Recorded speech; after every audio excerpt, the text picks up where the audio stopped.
আসসালামু আলাইকুম রহমতুল্লাহ। দর্শক, বেশ কিছুদিন আগে আমরা একটা ভিডিও আপলোড করেছিলাম। সেই ভিডিওতে আমরা দেখেছিলাম যে আমাদের ঘাড়ের স্পাইন, যদি দীর্ঘ সময় আমাদের ঘাড় নিচে করে যখন আমরা কাজ করি, পড়াশোনা করি, কম্পিউটারে কাজ করি, মোবাইল টিপি, মোবাইলে কাজ করি, মোবাইলে বিভিন্ন সময় স্ক্রিনে থাকি, এর ফলে আমাদের একটা বড় সমস্যা হয়। আমাদের ঘাড়ের এই এই কার্ভেচারটা স্ট্রেট হয়ে যায়। এটা থাকার কথা হলো এরকম কার্ভেচার, যেটা কি হয়, সোজা হয়ে যায়, যেটাকে বলে straightening of the cervical spine বলি আমরা। এটা হয়ে গেলে একটি স্ট্রাকচারাল ডিফর্মিটি, এটা আমাদের একটা বড় সমস্যা, নেক পেনের একটা বড় কজ।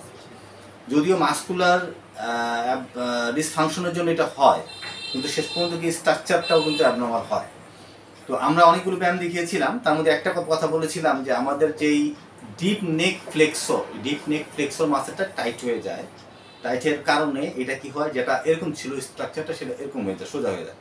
সোজার কারণে স্ট্রাকচারটা, সার্ভাইকাল স্পাইনটা, সার্ভাইকাল পোর্শনটা, যেটা C1 থেকে C7, এটা কি হয়, স্ট্রেট হয়ে যায়, যার ফলে আমাদের এই মাসকুলার ডিসফাংশন হয়, এবং যার ফলে আমাদের এই নেক পেনটা আমরা অনুভব করি। এবং নেক পেন যতই ওষুধ খাই, ওষুধ খেলে সাময়িক কম থাকে, কিন্তু মূলত ব্যথাটা একেবারেই কোনোভাবেই কিউরেবল হয় না। তো আমরা ওখানে বেশ কিছু ব্যায়াম দেখিয়েছি, সেগুলি আপনারা যত্ন করে যদি করেন, আল্লাহর রহমতে এটা খুব, আমরা আল্লাহর কাছে ভরসা করে বলি যে এটা অনেকটাই কমে যাবে ইনশাআল্লাহ, এবং কন্ট্রোল থাকবে, পেনটা ওই পর্যায়ে আপনাকে কষ্ট দিবে না। এখন আজকের এই ভিডিও করার মূল উদ্দেশ্য হচ্ছে এটা আপনাদের বোঝানো যে ঘটনাটা কিভাবে হয় এবং কোন কোন মাসেল এখানে ইনভলভ হয়, আর কি স্ট্রেচিংটা আমরা কিভাবে করি আর কেন করি, এটা আমরা একটু বোঝাবো।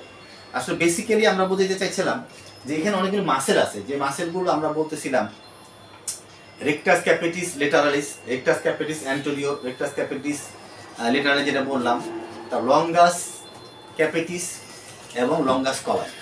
এই মাসেলগুলো, ম্যাক্সিমাম মাসেলগুলো এইখান থেকে, এই সব জায়গা থেকে উৎপত্তি হয়ে আমাদের এই অক্সিপিটাল, আমাদের এই যে ঘাড়ের, আমাদের এই সব জায়গাগুলিতে এই মাসেলগুলো ইনসার্শন হয়। অর্থাৎ কথাগুলো বলতেছি আমরা যে longus colli, longus capitis, rectus capitis anterior, rectus capitis lateralis, এই মাসেলগুলো মূলত উৎপত্তি এখান থেকে হয়।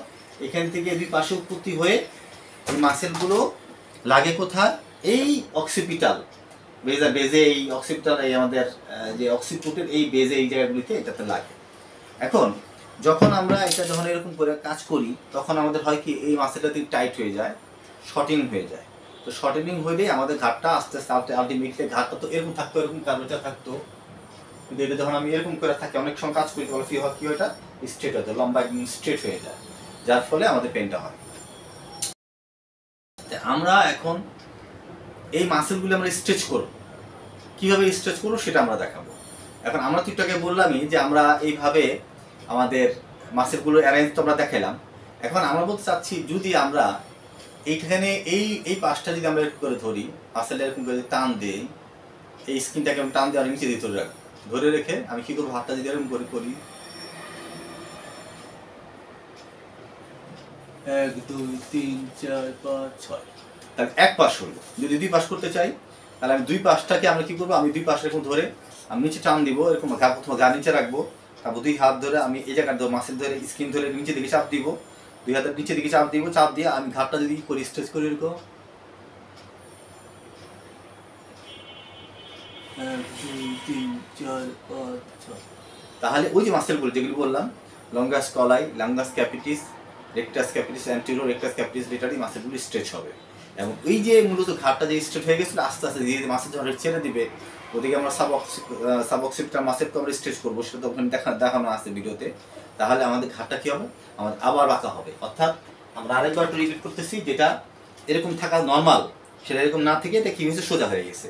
ফলে আমি যখন এটা স্ট্রেচ করবো, তখন কী হবে, আস্তে আস্তে আবার এটা বাঁকা হবে। এটাই আমাদের মূল টার্গেট, এবং এটাই ব্যায়ামটা যদি নিয়মিত করেন, ইনশাআল্লাহ এটা অনেক ভালো, দ্রুত কিছুদিন 2-3 মাসের মধ্যে এটা আগের মতো পাকা হয়ে যাবে, এবং আপনার নেক পেনটা কমে যাবে ইনশাআল্লাহ। আজকে এই পর্যন্ত, সকলকে ধন্যবাদ। আসসালামু আলাইকুম।